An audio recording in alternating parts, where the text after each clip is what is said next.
こんにちは。癒しのラジオパーソナリティのカノンです。昨日はチャンネル名がスピリチュアルと癒しのチャンネルだったんですけれども、ちょっと気まぐれで癒しのラジオにしたくなったので、このチャンネル名に変えました。よろしくお願いします。ということで、内容の方はね変わらず、役立つスピリチュアルと癒しの情報をお伝えしていきますので、ご視聴よろしくお願いします。さて、本日も鶴光一さんのメッセージを読んでいきたいと思います。鶴さんといえばご存知の方もたくさんいらっしゃると思うんですけれども、1946年生まれで2000年にお亡くなりになった方です。たくさんの素敵なメッセージを残していらっしゃるんですが、50代というね早いタイミングで地球を卒業されたっていうことなんですよね。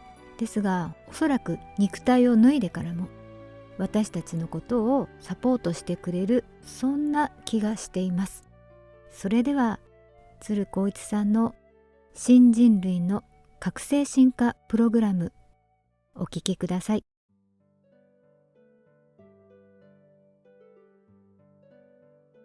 2、人生はゲームである。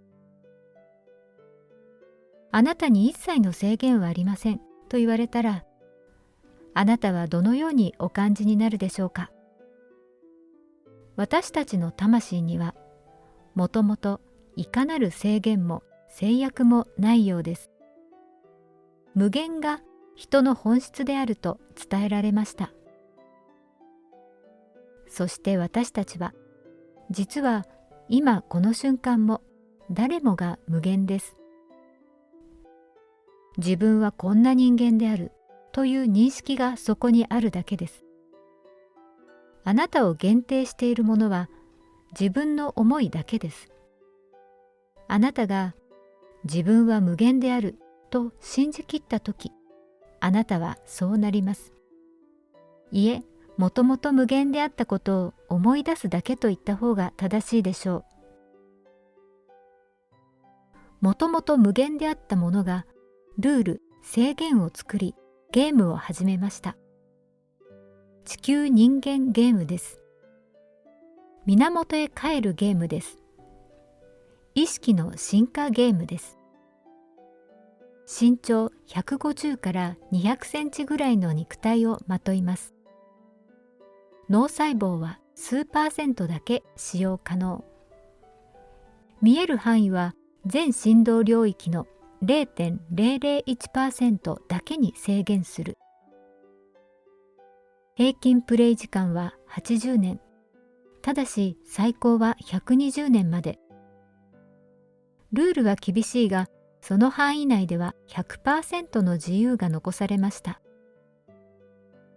3次元の超仮想現実ゲームです。そして皆様方は現在このゲームをプレイ中です。あなたのハイヤーセルフは目下このゲームに夢中です。よくもこんな面白いゲームを考え出したものだと感嘆の声を上げながら、80年でゲームを達成できなかった人は何度でも再挑戦が可能です。好きな時代を選び、好きな両親を選び、好きな環境を選んでゲームに再挑戦します。時には一挙に高得点を上げようと、ボディにハンディキャップをつけて挑戦する勇敢なプレイヤーもいます。この地球人類ゲームは少しルールが厳しすぎたのか、ゲーム創成以来、未だに達成者が現れていないようです。このゲームの創造主は、とうとう業を煮やしたのか、ついにカンニングを認め始めました。これまで目、鼻、耳、口、体の五感だけを使ってプレイしていたものを、希望者には第三の目や六感を使えるよう改造し始めた模様です。そして全員を次のゲームステージに押し上げようとする動きが始まったようです。その新しい舞台が21世紀に現れようとしています。あなたは将棋をご存知ですか？将棋では相手の王を取れば勝ちとなります。人は誰でも簡単に相手の王将の駒を指でつまみ上げることはできます。しかし、その能力があるにもかかわらず、誰もその行為をしようとは思いません。歩は前に一つだけ進める。香は後ろには進めない。王は一つだけならどの方向にも動かすことができるなど、制限を設け、ゲームが成立します。王を取り合うゲームといっても、このルールという制限を与えなかったら、ゲームは成立しません。もともと制限のないところに制限を与えるからゲームが生み出せるのです。もともと無限であった存在が無で居続けることに飽きてきて、制限を設け、地球人生ゲームを考案しました。無限が無限のままではゲームが成り立たないから、自らに制限を与えプレイが始まったのです。そしてプレイに熱中するあまり、いつまで経ってもこれがゲームであることを人類は思い出してくれません。この地球にあるものは有限である。自分が豊かになるためには人の分を奪うしかない。これが制限を受け入れた人間の真っ当な思考でしょう。しかし我々人類は誰も無限です。無限であるとは無限に生み出せるということです。無限の創造者であるということです。歩は一度に一コマしか進めない。だから工夫する楽しみが生まれたのです。工夫、進歩という喜びを体験したくて制限を自らに課したのではないですか？このゲームに参加したくて自ら望んであなたは肉体を持ちました。誰一人例外なく喜びとして肉体を持ちました。ハンディキャッパーもしかりです。創意工夫という楽しみが欲しくて自ら不自由さを生み出しました。これがあなたが自分を限定している理由に他なりません。あなたの勇気を称賛します。ましてや新商者の皆様においてはなおさらです。思い出しさえすればいいのです。自分が無限であったことを。見えている世界は4次元の自分の意識の投影に過ぎないということを。見える世界、聞こえてくるものはすべて幻であることを。幻に幻惑されてはなりません。意識を高次元に戻し、そのことを思い出せば、この肉体をまといながらもゲームを楽しむことができます。死とはゲームからの離脱に過ぎません。夢中で指していた将棋のゲームの終わりと何ら変わりはありません。だからあなたは望んだものはすべて生み出せます。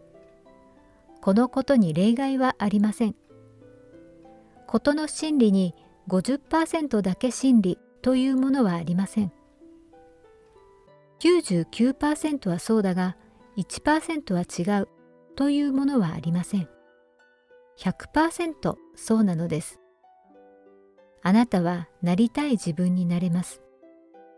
欲しいものは手に入ります。必要な環境は整います。望むままに。そうは言っても人の気持ちは変えられないじゃないかという人がいます。人はあなたの外側にいると思っている限り、人を変えることはできません。しかし、あなたが見ている他人は、すべてあなたの心の内にしか存在していません。他人はあなたの認識です。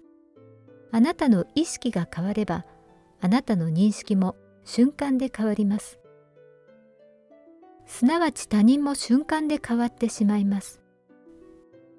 あなたの周りの他人が変わらないとしたら、それはあなたが変わっていないという何よりの証拠です。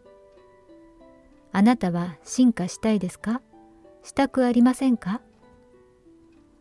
あなたが変えたい他人がいるとしたら、それはあなたのハイヤーセルフがあなたに変わってほしいというメッセージとしてあなたに見せている映像に過ぎません。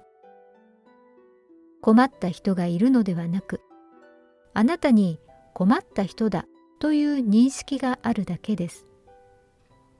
この世に困った人間などいないのです。それはあなたのために困ったふりを演じてくれているとても大切な人に過ぎません。あなたにとって一番感謝しなければいけない人かもしれません。あなたは無限です。あなたにいかなる限定も制限もありません。これは 100% そうなのです。